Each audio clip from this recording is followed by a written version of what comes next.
Welcome to Unbroken with Yay.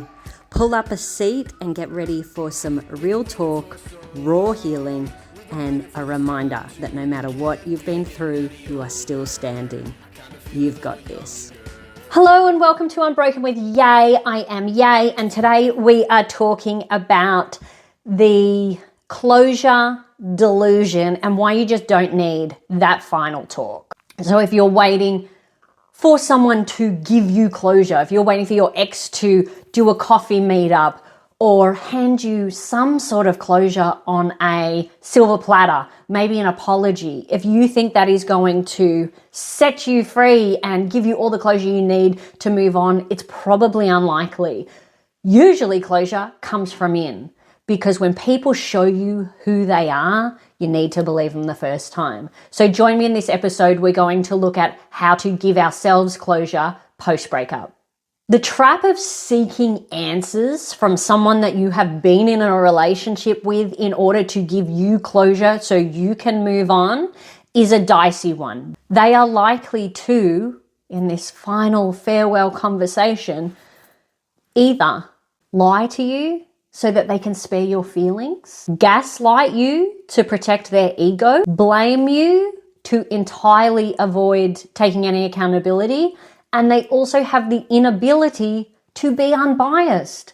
They too were in the relationship with you. They sat at the other seat of the same table. So for them to be able to give you closure is going to be a very difficult ask. And I've said it before in a previous podcast, the analogy of the snake. If a snake bites you, you're not going to turn around to the snake and then ask it to heal you. That's just not logical. So when you're having this difficulty letting go and you're seeking closure from the person who was in the relationship with you, it may not be as easy as you want it to be. You may want to look internally for ways to create closure within yourself. And if it's externally, then it's externally with things like a therapist or a close friend or a support network. But going straight to that ex, that's a risky move and you're likely to be disappointed. When somebody reaches out to the ex for a final talk, my concern would be, are they really just breadcrumbing you to get your attention, see what you're doing? Have you moved on? Are they genuinely there for that purpose? And are they just delaying your ability to find closure and move on and gain peace in your life? They're still tapping in and out.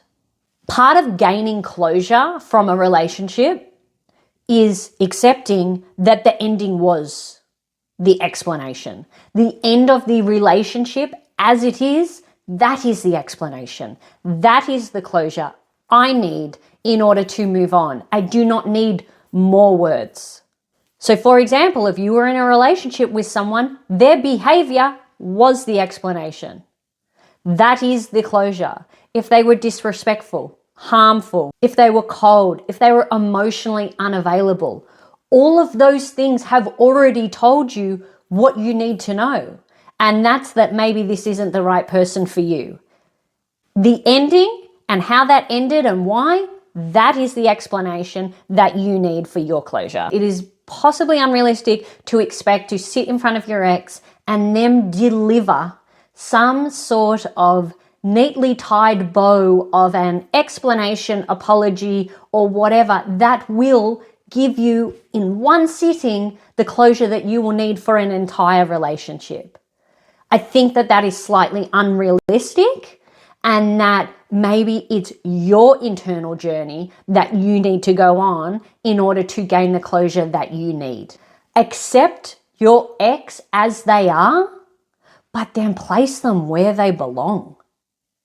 Moving forward requires a radical recategorization of where people should be placed in your life.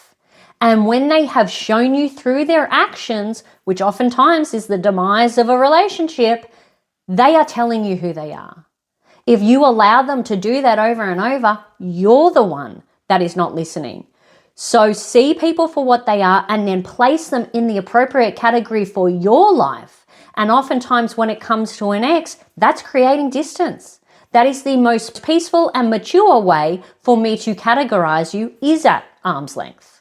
Accept them as they are, but place them where they belong. You don't need to hate them. You don't need to change them. You don't need to fight them. Accept what it is that they could not offer to you that you needed in that relationship. Accept that they were careless. Accept that they wouldn't show up. Accept that they weren't there for you. Accept that they weren't reliable and consistent and loyal, or whatever it may have been. Accept that. And then place them in your life where they belong. And if that's not in your life at all, that is completely up to you. Remove their VIP access to you. Place them in the corner. Put them in the naughty corner. If they've been a jerk and they're no good for you, you're not going to get closure from having them in and out of your life and breadcrumbing you or whatever it is that they're trying. If you know that this person's no good for you, they are toxic, put them in the naughty corner and do not have contact.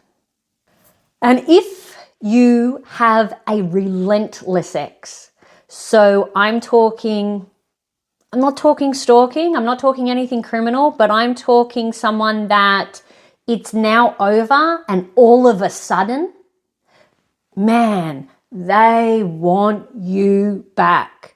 Oftentimes these people, these ones particularly, are the ones that when they could have had you or when you were in the relationship and you were available, they didn't have time. You weren't a priority. But now that you have finally decided to walk away, man, they are relentless. So for those exes that are relentless and you have said, it's over, I would like to move on, please don't contact me anymore.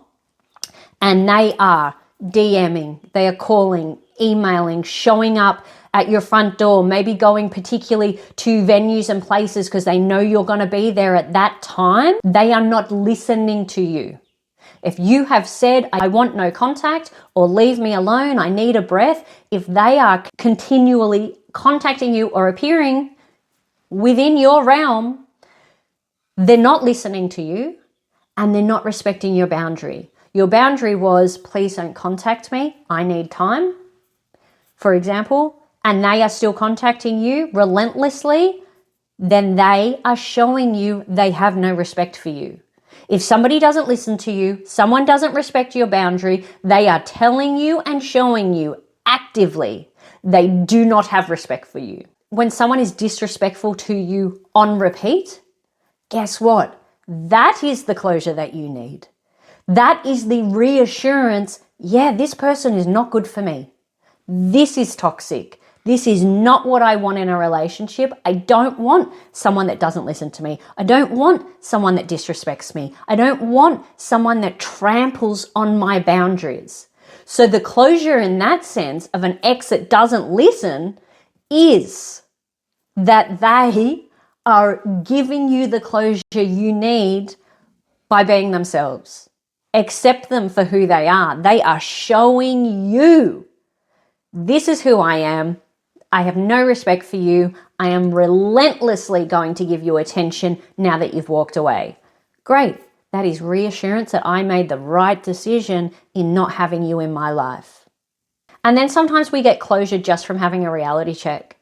So sometimes when you start a relationship, there's a lot of potential, right? You're looking at this other person and you can see all the things you could do together. We could have a family. We could go on holidays. We could build a business. We could make a house. We could. And you can see all the potential. And that's fantasy, right? That's the romanticism of the start of a relationship. When you are now down the track, particularly if it is a long-term relationship, you're now down the track of looking at this person and you don't see the potential anymore. So you're holding on to the potential you saw in the first 3 months.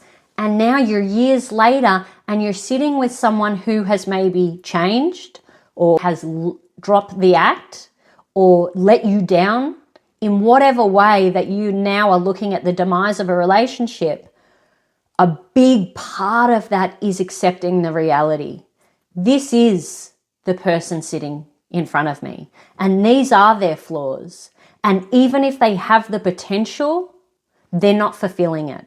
So it's knowing the difference between the fantasy and the romanticized version of this partner when you first got together and you were dewy-eyed, and the reality of who they are and how they show up, or possibly don't show up in your relationship for you. It's knowing the difference of those two that will bring you closure.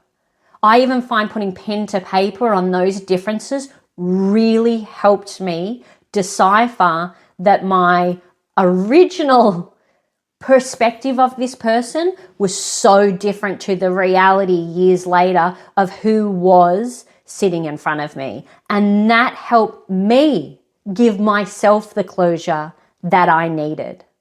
So that is the path to moving forward.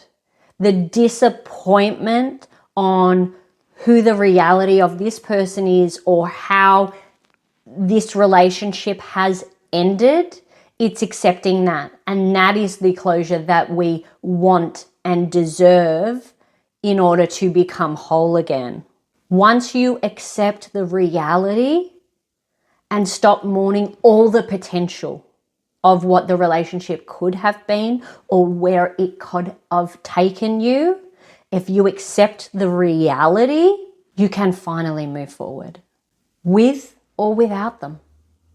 But now you are playing with a real understanding of who you are and who they are and where this relationship sits and what you both bring to the table. Because you are no longer making excuses for a fantasy or a ghost.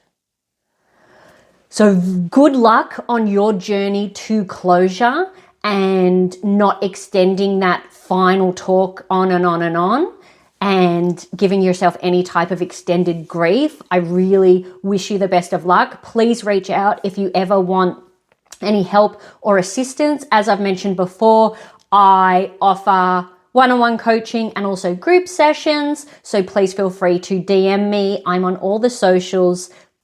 Please like, follow, recommend, share with a friend that may need to hear some of this information right now. And as always, you are completely unbroken. We're in this together. I've got your back. All the best until next time.